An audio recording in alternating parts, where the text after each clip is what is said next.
അസ്സലാമു അലൈക്കും ഗൈസ്. നമ്മളിപ്പോൾ ഉള്ളത് കോട്ടക്കുന്ന് പാർക്കിലാണ്. ഇന്നൊരു ദിവസം ഒരു പകുതി ദിവസം ഇവിടെ ആയിരുന്നു. ഇപ്പോൾ ഈ വീഡിയോയിലുള്ളത് നമ്മളിവിടെ നടത്തിയ പബ്ലിക് ഒപ്പീനിയനും അതുപോലെ തന്നെ കിസ് പ്രോഗ്രാമും ഒക്കെയാണ്. നമ്മളെ ക്യാമ്പയിൻ്റെ ഭാഗമായിട്ട് പീസ് ഇൻ ഈസ് എന്ന് പറയുന്ന നമ്മുടെ ക്യാമ്പയിൻ്റെ ഭാഗമായിട്ട് എത്രത്തോളമാണ് ഇസ്ലാമിൻ്റെ ഈ ലാളിത്യം അല്ലെങ്കിൽ ഈ ഈസ് അല്ലെങ്കിൽ ബ്യൂട്ടി ജനങ്ങൾ ഏറ്റെടുത്തിട്ടുള്ളത്, ജനങ്ങൾ റിയലൈസ് ചെയ്തിട്ടുള്ളത് എന്നാണ് നമ്മൾ ഈ ഒരു വീഡിയോയുടെ നിങ്ങൾക്ക് കാട്ടിത്തരാൻ പോകുന്നത്. ഇവിടെ പലതരത്തിലുള്ള ആളുകളുണ്ട്, ഭയങ്കര തിരക്കാണ്. അപ്പോൾ വൈകുന്നേരം മുതൽ ഞങ്ങൾ എടുക്കുന്ന ഇൻ്റർവ്യൂകൾ, കാര്യങ്ങൾ, ക്വിസുകൾ, രസകരമായിട്ടുള്ള കാര്യങ്ങളാണ് നമ്മൾ ഇതിൽ വീഡിയോയിലുള്ളത്. നമ്മളെ കൂടെ ഉള്ളത് റിസാലുണ്ട്, ഞാനുണ്ട്, അതുപോലെ തന്നെ സൈദാന്തങ്ങളുണ്ട്. അപ്പോൾ ഓക്കെ, ഇത്രയാണ്. ബാക്കി വീഡിയോയിൽ കാണാം. ഞങ്ങൾ ഇപ്പോൾ നിങ്ങൾ ഇത്ര വയസ്സ് എത്രയായി? 56 വർഷം ഒരു മുസ്ലിമായിട്ട് ജീവിച്ചല്ലോ. അപ്പോൾ മുസ്ലിമായിട്ട് ജീവിച്ചാൽ ഇസ്ലാം പ്രാക്ടീസ് ചെയ്തതുകൊണ്ട് എന്തെങ്കിലും ഒരു ബെനിഫിറ്റായിട്ട് മറ്റു ആളുകളിൽ നിന്നും ബെനിഫിറ്റായിട്ടുണ്ടാകും നിങ്ങൾക്ക് തോന്നുന്നത്? ബെനിഫിറ്റ് മനസ്സിലായില്ല, ഏത് തരത്തിലുള്ള? അപ്പോൾ നമുക്ക് മാനസികമായിട്ട് എന്തെങ്കിലും ഒരു സാറ്റിസ്ഫാക്ഷൻ, സംതൃപ്തി തോന്നുന്നുണ്ടോ? അല്ലെങ്കിൽ എന്തെങ്കിലും കാര്യത്തിൽ നമ്മൾ ഇസ്ലാം അല്ലെങ്കിൽ ഒരു റിലീജിയൻ ഒരു മതം നമ്മൾ അനുഷ്ഠിച്ചുകൊണ്ട് നമുക്ക് എന്തെങ്കിലും വിശ്വാസം ഉള്ളതുകൊണ്ട് എന്തെങ്കിലും ഒരു പലതരത്തിലുള്ള സമാധാനങ്ങൾ, കാര്യങ്ങൾ കിട്ടുന്നുണ്ടോ? അതുണ്ട്, തീർച്ചയായിട്ടും. കാരണം മതത്തിൻ്റെ എല്ലാ ചുറ്റുവട്ടങ്ങളും കറക്റ്റായിട്ട് നമ്മൾ അനുഷ്ഠിക്കുമ്പോൾ അതിൻ്റെതായിട്ടുള്ള ഒരു മാനസികമായിട്ടുള്ള ഒരു നമ്മളെ ജീവിതത്തിൽ പലതരത്തിലുള്ള തിരക്കുണ്ട്. അപ്പോൾ നിങ്ങളൊക്കെ വലിയ ആളുകളാണ്, സ്വാഭാവികമായിട്ട് തിരക്കുകൾ വരും ഫാമിലി അല്ലെങ്കിൽ കുടുംബത്തിൽ നിന്നൊക്കെ. അപ്പോൾ ഇത്തരം തിരക്കുകളിൽ നിന്നൊക്കെ നമ്മൾ ഒരു ജസ്റ്റ് മാറാൻ അല്ലെങ്കിൽ ജസ്റ്റ് റിലാക്സേഷൻ കിട്ടാൻ നമ്മളെ നിസ്കാരങ്ങൾ അല്ലെങ്കിൽ നമ്മൾ ഖുർആൻ ഓതുന്നതൊക്കെ എപ്പോഴെങ്കിലും ഒരു തുണയായിട്ട് തോന്നിയിട്ടുണ്ടോ? തീർച്ചയായിട്ടും.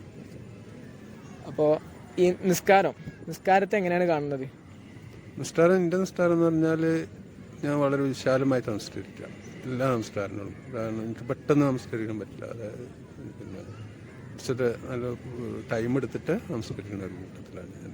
ഇപ്പോൾ നിസ്കാരം കല ആക്കാൻ പറ്റൂല എന്നുള്ള ഒരു ഇത് നമുക്ക് മുസ്ലിങ്ങൾക്ക് ഉണ്ടാവുമല്ലോ. അപ്പോൾ നിസ്കാരം കല ആകുമ്പോൾ നമുക്ക് എന്തെങ്കിലും തരത്തിലുള്ളൊരു മാനസിക പ്രയാസം ഉണ്ടാവാറുണ്ടോ?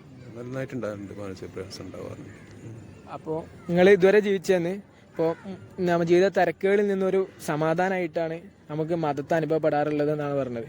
അപ്പോൾ നമ്മൾ ഫാമിലികളിൽ അല്ലെങ്കിൽ നമ്മുടെ കുടുംബത്തിൻ്റെ ഇടയിൽ നമ്മൾ പ്രവർത്തിക്കേണ്ട കാര്യങ്ങൾ, അല്ലെങ്കിൽ എങ്ങനെ അവരോട് പെരുമാറണം, അല്ലെങ്കിൽ ഓരോരുത്തർ പരിഗണിക്കേണ്ട കാര്യമൊക്കെ ഇസ്ലാം കൃത്യമായിട്ട് പറയുന്നുണ്ടല്ലോ. അപ്പോൾ അതനുസരിച്ച് നമ്മൾ പ്രവർത്തിക്കുമ്പോൾ നമ്മുടെ കുടുംബത്തിൽ പല പ്രശ്നങ്ങൾ കുറയ്ക്കാൻ നമുക്ക് സാധിക്കാറുണ്ടോ? ഇസ്ലാമിക രീതിയിൽ പ്രവർത്തിക്കുമ്പോൾ എപ്പോഴും നമുക്കൊരു ആശ്വാസം തന്നെയാണ്. ഇനി നമ്മളെ സമൂഹത്തിലുള്ള ഘടനകൾ അല്ലെങ്കിൽ സമൂഹത്തിലുള്ള ഒരു മാമൂലികൾ എന്നൊക്കെ നമ്മൾ പറയുമല്ലോ, സ്ഥിരമായിട്ട് ചെയ്തു പോകണം. അതൊക്കെ നമുക്ക് പലപ്പോഴും ഇസ്ലാം പറയുന്ന കാര്യങ്ങൾ ഇവിടെ നടപ്പിലാക്കുന്നത് നമ്മളെ തടയാറുണ്ടോ? മാമൂലികളിൽ എനിക്ക് അത്ര വലിയ വിശ്വാസമില്ല. ഞാൻ ഖുർആനും ഹദീസും അധിഷ്ഠിതമായിട്ടുള്ള ഒരു ഇത് മാത്രം. Okay, thanks. ഇപ്പോൾ എത്ര വയസ്സായി? 58. ഓക്കെ, ഇത്ര കാലം ഒരു മതത്തിൽ ജീവിച്ചല്ലോ. അപ്പോൾ ഈ ഇത്ര കാലം കൊണ്ട് ജീവിച്ചാൽ നിങ്ങൾക്ക് എന്ത് ഗുണമാണ് അല്ലെങ്കിൽ എന്ത് സാറ്റിസ്ഫാക്ഷൻ തൃപ്തിയാണ് ഇപ്പോൾ നിങ്ങൾക്ക് തോന്നുന്നത്? മതം കൊണ്ട് എന്താ നമ്മൾ പറയാ,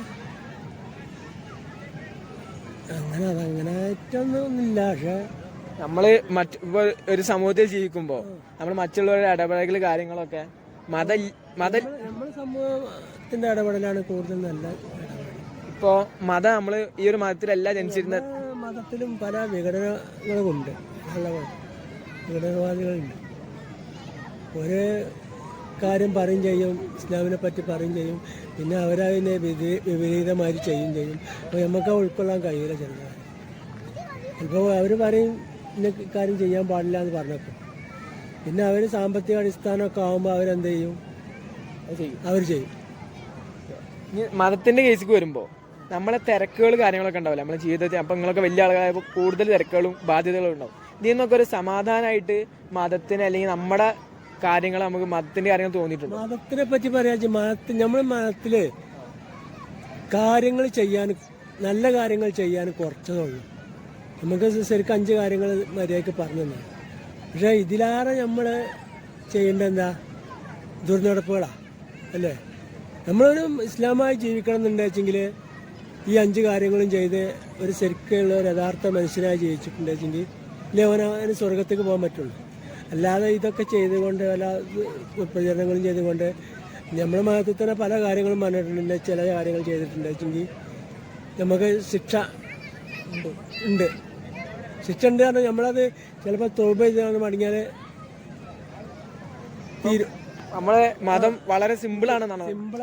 സിമ്പിൾ തന്നെയാണ്. അല്ല സിമ്പിൾ അല്ലാത്ത നമ്മൾ ശരിക്കും ഒരു ഇസ്ലാമായി മരിക്കണം എന്നുണ്ടെങ്കിൽ നമ്മള് ശരിക്കും ഈ 5 കാര്യങ്ങൾ ചെയ്യാം. 5 കാര്യത്തിൽ തന്നെ നമുക്ക് വിട്ടുവീഴ്ച ഉണ്ട്. അല്ല വിട്ടുവീഴ്ച ഉണ്ടല്ലോ. ഇപ്പോൾ ഹജ്ജിന് പോകണമെന്നുണ്ടെങ്കിൽ സാമ്പത്തികമായിട്ടുണ്ടെങ്കിൽ ചെയ്താൽ മതി. സക്കാത്ത് കൊടുക്കണമെങ്കിൽ സാമ്പത്തികമായിട്ട് ചെയ്താൽ മതി. മാത്രം ചെയ്താൽ മതി. ആരോഗ്യമുള്ളവർക്ക് നോമ്പ് വെക്കേണ്ട ആവശ്യമുള്ളൂ. അല്ലെങ്കിൽ ഞാൻ മുദ്ദ് കൊടുക്കുക എന്തെങ്കിലും ചെയ്തിട്ടുണ്ടെങ്കിൽ ഉണ്ട്. പിന്നെന്താണ് നിസ്കരിക്കല്. അതല്ല ഇപ്പൊ മെയിനായിട്ട് 5ാമത്തെ നിസ്കരിക്കലല്ല ഇപ്പൊ ഒരു ഇസ്ലാമായ മനുഷ്യന് അത് ശരിക്കുള്ളൂ. അല്ലാത്തവർക്ക് പാവപ്പെട്ട ആളാണെന്ന് ഹജ്ജിന് പോകുമോ?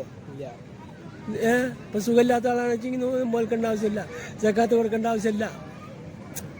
അപ്പൊ നമ്മളെ ഇസ്ലാമായി ജീവിക്കണം എന്നുണ്ടെങ്കിൽ സിമ്പിളുള്ളൂ, സിമ്പിളായിട്ട് ജീവിക്കാനാണ്. ഈ ഇസ്ലാമായിട്ട് നമ്മള് ആ സിമ്പിളായിട്ട് ജീവിക്കണ്ടെങ്കിൽ അവർ ചെയ്യേണ്ടത് എന്താ? ആവശ്യമില്ലാത്ത കൂടുതൽ കാര്യങ്ങൾ ഇഷ്ടങ്ങളായ. ഇപ്പൊ നമുക്ക് സിഗരറ്റ് വലിച്ചിട്ടുണ്ടെങ്കിൽ നമുക്ക് രോഗം വരും, നമ്മള് കേടാണെന്ന് പറയും. ഇന്നാലും ജനങ്ങൾ എന്ത് ചെയ്തു? സിഗരറ്റ് വേണം. ഇപ്പൊ നമ്മുടെ സമൂഹത്തിൽ കൂടുതൽ കാണുന്നത് ഇതാണ് ഈ ഹാൻസ് ഉപയോഗിക്കുന്നത്. ഇത്ര ജനങ്ങൾക്കറിയാം. അപ്പൊ ഈ ഹാൻസ് വലിച്ചിട്ടുണ്ടെങ്കിൽ ക്യാൻസർ വരും. അപ്പൊ നമ്മളെ സമൂഹത്തിന്റെ ഇടയിൽ തന്നെ നമ്മൾ ഇതൊക്കെ വെച്ചും ഇതൊക്കെ ഉപയോഗിച്ചും കഴിയുന്ന പെട്ടെന്ന് മരിച്ചു പോകുന്നുണ്ട് ഇല്ലേ? എന്നാലും ജനങ്ങൾ ഒരു സ്വന്തം നിയന്ത്രിക്കാൻ പറ്റാത്തൊരു ഇതാണ്. സ്വന്തം നിയന്ത്രിക്കാൻ പറ്റാത്ത കാര്യങ്ങൾക്ക് നമ്മള് മറ്റുള്ള മതങ്ങളാ ഹിന്ദു മതമാണ് വെച്ചാൽ ക്രിസ്ത്യൻ മതമാണ്, ക്രിസ്ത്യൻ മതമാണ് വെച്ചാൽ അടുത്ത മതമാണല്ലോ നമുക്ക് ഈ സമയത്ത്. അതേമാതിരി ഹിന്ദു മതം നമ്മളെ അവരെ വിമർശിക്കാൻ നിൽക്കേണ്ട ആവശ്യമില്ലല്ലോ. കാരണം ഇപ്പം പല ഇതിൽ തന്നെ പറയണ്ടേ, പിന്നെ നമ്മളെ നബിക്ക് മുന്നേ ലക്ഷക്കണക്കിന് നബിമാർ വന്നിട്ടുണ്ടായിരുന്നു. അതിലാരെങ്കിലും ഒക്കെ ആവാന്ന്. പക്ഷെ നമ്മളെ മതമാണ് നമ്മൾ നബി പറഞ്ഞ മാതിരി നമ്മൾ അതാണ് യഥാർത്ഥ മതം എന്ന് നമ്മൾ പറഞ്ഞു ശരിക്കും. അങ്ങനെ തന്നെ കുറെ കാര്യങ്ങൾ നമ്മളെ ഖുറാനില് എന്ന് പറയുന്നുണ്ട്, നമ്മള് മറ്റു മതങ്ങളുടെ ദൈവങ്ങളെ ചീത്ത പറയരുത്. പക്ഷെ നമ്മളെ മതങ്ങൾ ചീത്ത പഴയ കാലത്ത് മക്കയിലൊക്കെ ബിംബാരാധന മറ്റൊക്കെ ഇല്ലായില്ലോ, ഉണ്ടായിരുന്നല്ലോ. ഇല്ലാതെ പറയാൻ പറ്റില്ലല്ലോ. ഇപ്പൊ ഇബ്രാഹിം നബിന്റെ ഇത് എന്തേനു വേറെ ഇതേനു അങ്ങനെ അതേമാതിരി ഓരോ ഇതുണ്ടല്ലോ. പിന്നെ നമ്മൾ പറയുമ്പോൾ പലരും പറയാന്നുള്ളത് മതം കൂടി നമ്മൾ സ്വീകരിക്കുമ്പോൾ നമുക്ക് കൂടുതൽ നിയന്ത്രണങ്ങൾ വരാണെന്നുള്ള ഒരു അഭിപ്രായം പൊതുവെ. ഒരു നിയന്ത്രണമില്ല നമ്മുടെ മതത്തിൽ. എന്ത് നമുക്ക് നിയന്ത്രണമുള്ളത്? ഒരു നിയന്ത്രണമില്ല. ശരിക്കും ഇസ്ലാമായി ജീവിക്കുന്ന ഒരാൾ എന്ത് നിയന്ത്രണമാണല്ലേ? ഒരാളെ നിയന്ത്രിക്കാൻ ചെല്ലില്ലല്ലോ.